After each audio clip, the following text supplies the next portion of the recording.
Saudara, meski tahapan pemilihan presiden tinggal menunggu pelantikan presiden dan wakil presiden, tapi residu pertentangan masih membekas nampaknya antara PD Perjuangan dan juga keluarga Presiden Joko Widodo. Berbagai diksi penolakan bahkan status keanggotaan keluarga Jokowi diungkit oleh elit PDIP. Meski ada upaya presiden terpilih untuk merangkul semua pihak pasca pilpres ini, saudara. Pertanyaannya, apakah PDIP ini benar-benar telah menutup pintunya untuk keluarga Presiden Joko Widodo, dan mengapa pula ini elit PDIP kerap menyerang Joko Widodo dan juga Gibran? Meski gelaran pilpres ini sudah selesai, kita bahas bersama di Kompas Petang. Sudah ada Direktur Eksekutif Indikator Politik Indonesia, Mas Burhanuddin Muhtadi, dan juga pengajar Fakultas Hukum Unhas, Bang Hamid Awaludin, yang telah bergabung bersama kami di Kompas Petang. Salam sehat Mas Burhan dan juga Bang Hamid. Saya ke Bang Hamid dulu. Bang Hamid, ini Anda membacanya seperti apa nih pernyataan terbaru dari Ketum PDIP Megawati Soekarno Putri yang bilang jadi kader itu harus disiplin dan jangan bohong? Jadi pertama, penekanan jangan disiplin itu berlaku internal. Oke. Ada para kader, ya, disiplin, teguh, memegang prinsip. Nah, adapun soal kejujuran itu berlaku kepada internal para kader, para pengurus, dan kepada publik. Ini kan konteksnya menghadapi pemilu kada ini kan.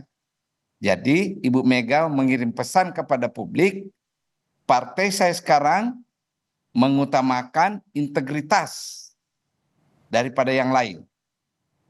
Nah, begitu juga kepada para kader. Wahai kader, calon pemimpin daerah, Anda harus utamakan integritas Anda. Kalau dulu-dulu kan tema yang diusung PDIP itu kan adalah tema pembebasan, kebebasan dan demokrasi kan. Nah, sekarang saya kira khusus pemilu kada ini dibawa kepemimpinan Ibu Megawati, dia mengusung tema utama integritas. Kalau dalam jabarannya itu ya jujur, jangan berkata bohong, dan sebagainya dan seterusnya. Itu maknanya sebenarnya. Oke, ini mention kata tidak bohong ini nih berkaca pada pengalaman masa lalu kah? Mungkin ada yang seperti memention kader-kader sebelumnya, ada Bobi Nasution, Gibran Rakebuming Raka, kemudian ada Presiden Joko Widodo sendiri kan. Kalau selama ini kan kita lihat yang secara lantang mengkritikan biasanya keluar dari Sekjen PDIP. Ini dari Ketum PDIP sendiri menyatakan kader PDIP jangan bohong. Apakah Anda juga melihat itu, Bang Hamid? Ya, secara eksplisit sebenarnya ya, beliau mengirim pesan itu juga bahwa kader PDIP berdasarkan pengalaman empirik selama ini, terutama menjelang pemilu kemarin, ya, banyak hal yang ditafsirkan kebohongan oleh teman-teman PDIP. Dan karena itu tolong jangan Anda berbohong. Cukup nih saya mengalami nih dibohongin, kira-kira gitu ya. Ke depan khusus pemilu kada jangan terulang lagi tuh. Itu makna terdalam dari pesan Ketua Umum PDIP Perjuangan. Oke, untuk pilkada sebaiknya kader jangan bohongi saya lagi deh, sederhananya seperti itu. Mas Burhan juga melihat hal yang sama? Ada pesan tersirat yang disampaikan oleh Megawati Soekarno Putri ini? Ya bisa ditafsirkan ke sana. Mas Hasto kan memakai bahasa, kalau istilah komunikasi politik, low context ya. Jadi bahasa yang to the point, tidak bercabang. Jadi mudah sekali untuk ditafsirkan dengan menyebut bahwa Gibran berbohong. Sementara Ibu Mega itu memakai bahasa sebaliknya, high context. Jadi satu bahasa yang membutuhkan penafsiran atau interpretasi tersendiri terkait dengan apa dan mengapa pernyataan tersebut disampaikan. Disampaikan di depan para calon kepala daerah yang akan diusung oleh PD Perjuangan, dan disampaikan dalam konteks pentingnya menjaga integritas calon pemimpin nasional ataupun lokal. Jadi orang dengan mudah mengaitkan pernyataan Ibu Mega dengan apa yang sebelumnya disebut oleh Mas Hasto. Dan kalau kemudian benar tafsiran itu, berarti menunjukkan apa yang disampaikan oleh Mas Hasto sebagai sekjen itu ya representasi dari pernyataan Ibu Mega. Jadi itu yang menjelaskan mengapa Sekjen PD Perjuangan belakangan seringkali ya mengeluarkan pernyataan yang dialamatkan kepada keluarga besar Jokowi karena dianggap membohongi ya Ibu Mega dan PD Perjuangan terkait dengan Pilpres 2024.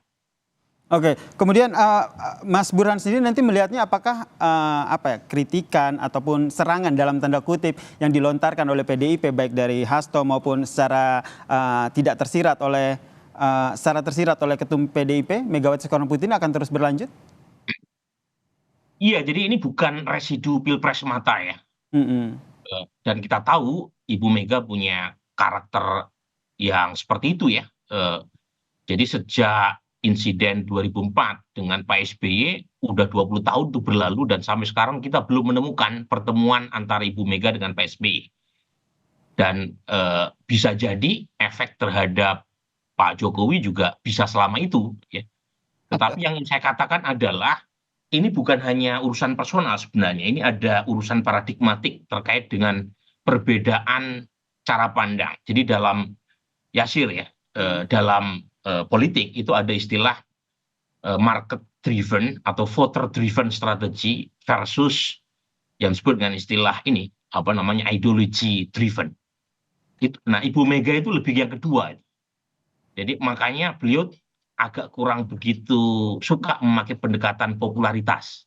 Nah, Pak Jokowi itu lebih yang pertama. Pak Jokowi itu market driven. Apa yang diinginkan oleh publik dia ikutin. Kalau Ibu Mega itu kalau istilah teknisnya namanya policy party. Lawannya namanya office seeking party.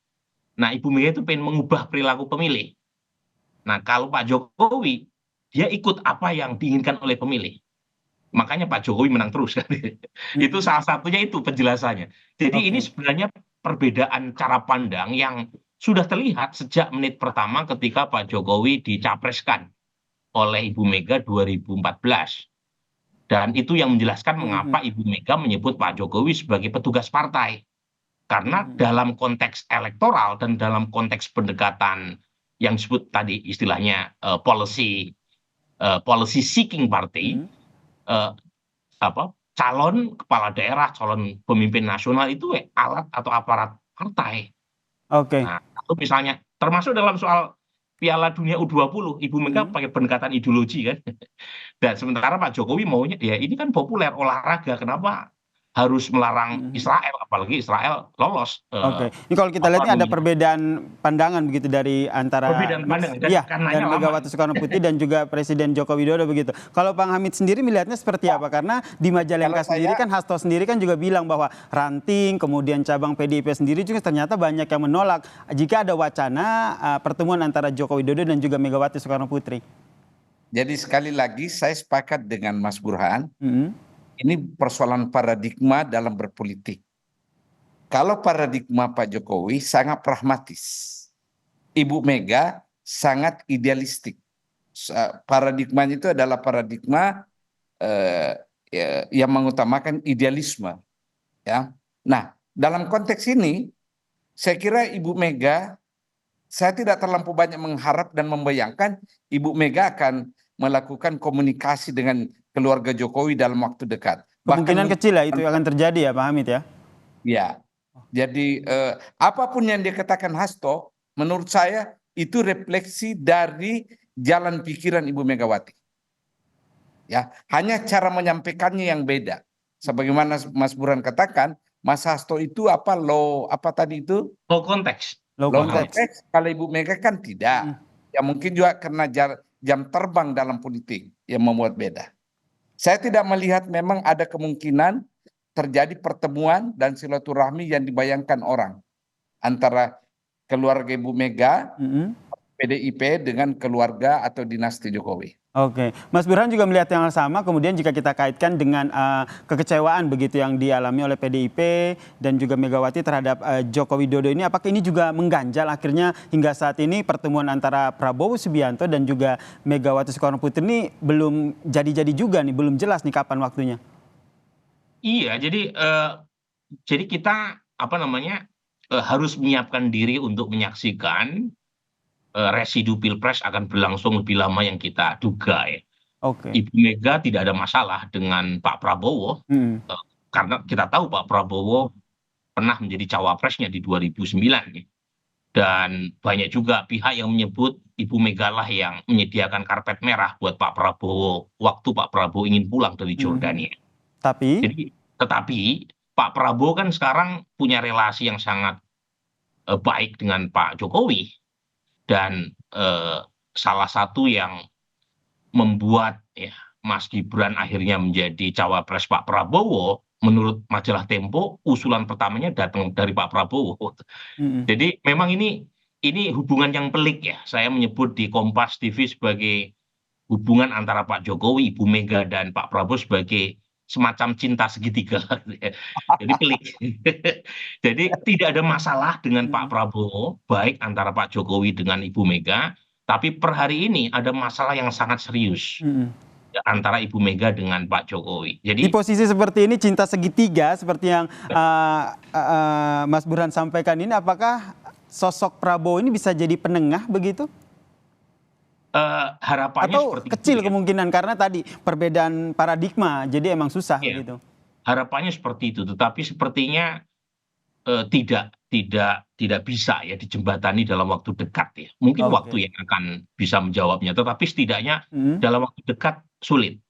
Apalagi kalau misalnya ya Ibu Mega atau PD Perjuangan bersedia bergabung dengan pemerintahan Prabowo Gibran misalnya ya, tetapi dengan syarat Pak Prabowo menjaga jarak dengan Pak Jokowi. Kalau syaratnya seperti itu, melihat karakter Pak Prabowo yang cenderung loyal sama orang yang pernah membantunya, sepertinya kok sulit terjadi term semacam itu dipenuhi oleh Pak Prabowo. Jadi Berarti Saya ada mungkin komentar.